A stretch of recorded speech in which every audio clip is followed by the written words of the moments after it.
If you're wondering if eToro is still worth using in 2025, here's what you need to know. eToro is popular for its social trading features like Copy Trader and Smart Portfolios, which make it easy for beginners to copy expert strategies and build a diversified portfolio across stocks, crypto, ETFs, commodities, and currencies.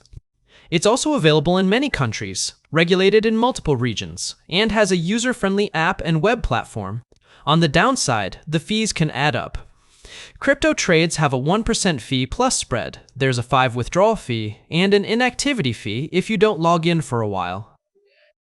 Customer support is hit or miss. Many users say ticket responses can be slow, and live or phone support is mostly reserved for premium members. US users also face restrictions, like limited crypto access and no support for advanced platforms like MT4 or MT5. Real-world feedback is mixed. Some traders love how easy it is to copy strategies and learn from the community, while others complain about unresponsive support or even accounts freezing at bad times. A few even call customer service a nightmare when dealing with serious issues. If you're a casual or beginner investor who values simplicity and social features, yes. But if you're an advanced trader who needs low fees, fast execution, and strong support, you may want to look elsewhere.